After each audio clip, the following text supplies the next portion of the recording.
This is the cold case of the murder of Linda Doris Reed on the 3rd of December 1983.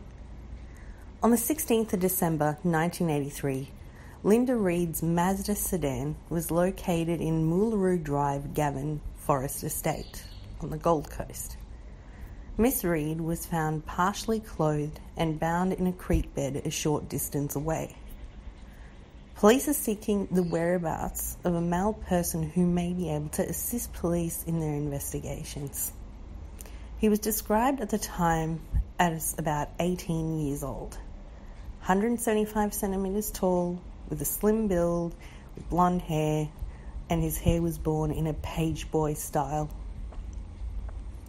Ms. Reed was last seen alive at her place of employment at Pacific Fair Shopping Centre, Broadbeach, at approximately 2:50 p.m. on the 13th of December 1983. She went missing from Pacific Fair when she was on her lunch break, as she was a retail assistant. 3 days later, her car, which was still filled with Christmas presents, was found abandoned at the entry to bushland at Gaven. Her body was bound and gagged and found less than 100 metres away. She had been sexually assaulted, tied up with a bikini top, and left to drown in a creek puddle.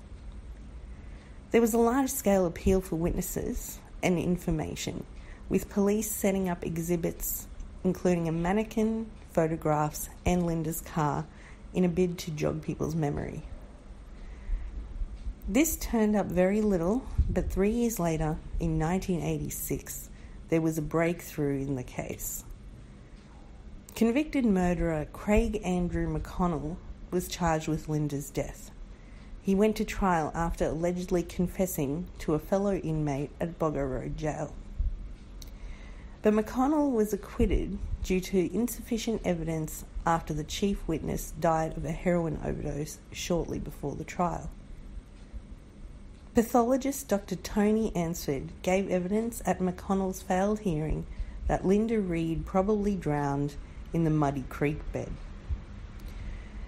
He said there was evidence of grit, mud, and quantities of fluid found well down in her airways, indicating that she had drowned.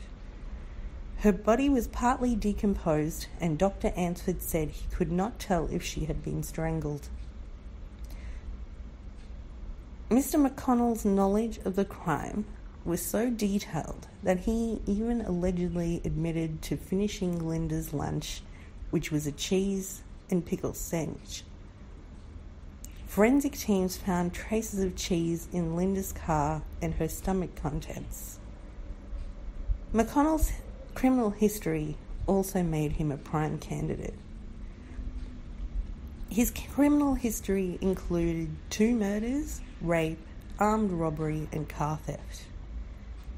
Mr. McConnell now allegedly lives in New Zealand and has always maintained his innocence. And with double jeopardy laws, meaning he can never be tried again for the crime, this case remains unsolved.